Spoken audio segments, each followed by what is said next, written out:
God calls Abraham to go, to leave behind everything that he has known, his people, his country, his father's household, and to go to the place that he will show him.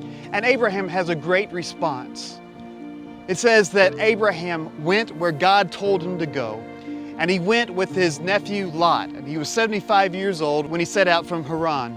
And he went with the possessions that he had accumulated, the people who were around him, and he went to the place that God told him to go. And so he went down to Shechem, and there God added to the promises that he had made to him. And he told him, "To your offspring I will give this land."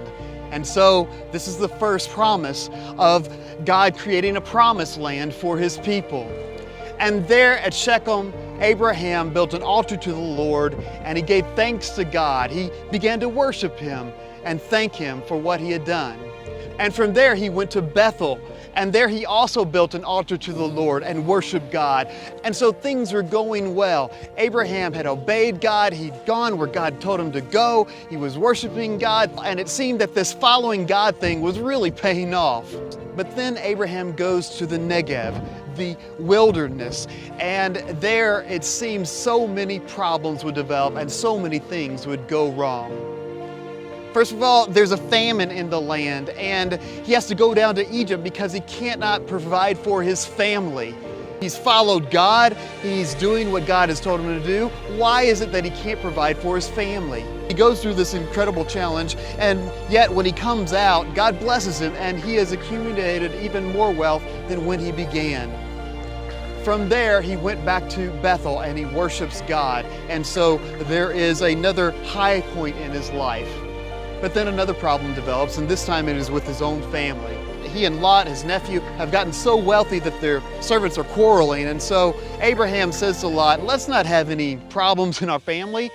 Look, let's divide up the land." Here again, God blesses Abraham, and he tells him, "Look, from the north to the south, to the east, to the west, all of this land I give to your offspring." God promises him a land for his people. From there, Abraham goes down to Hebron, where he would later actually be buried, he and his wife. And that grave can still be found today. But problems continue to crop up. After this, literally the whole land seems to go to war. Yet again, another problem, another challenge in life that Abraham has to deal with. So there are many ups and downs in Abraham's life. But in Genesis chapter 15, God appears to Abraham and he says to him, "Abram, I am your shield, I am your reward. I am here for you. You can count on me." And Abraham replies to the Lord and says, "What can you do for me, God?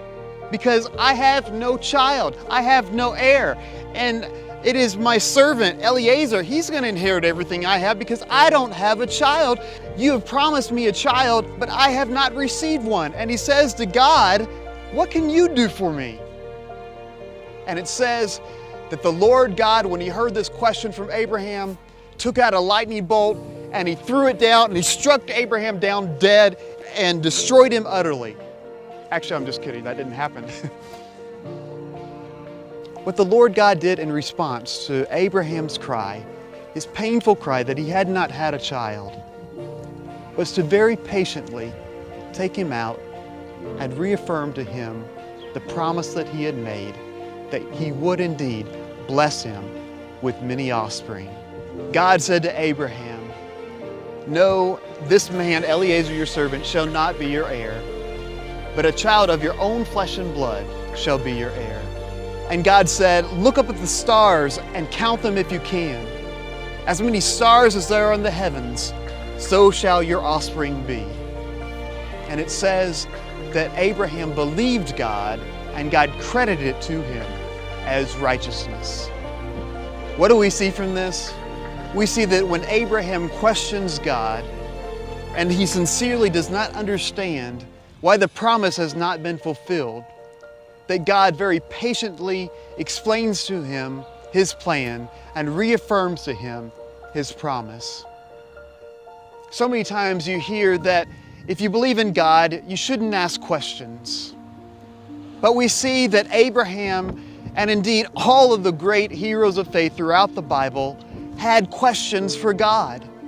Because as humans, we have a limited human perspective. Just like a child cannot understand everything that his parents know, so we cannot understand everything that God knows and understands. It may be that you have questions for God, who He is, where He is, what He's up to, what His plan is for your life. If you've lost a loved one, been diagnosed with cancer, these questions will arise. These questions do not show that you do not have faith. Instead, it shows that you're on the pathway to faith. Because someone who does not believe in God at all doesn't ask any questions. When heartache arises, when difficulties come, if we don't believe in God, then we just say, that's just life, that's all there is. Random chance, and we go on. But if we believe in God, when pain and heartache and difficulty arise, then we naturally cry out to Him, ask Him where He is, and ask Him to help and intervene in our lives. That is what all the great heroes of faith have done throughout the Bible. And time again, God has responded lovingly and patiently. So what do you think now about faith? Do you think that you have the kind of faith that Abraham had, where he believed in God, but did not understand everything that was happening in his life and had questions for Him? Where are you on the pathway to faith? And what questions for God do you have in your life?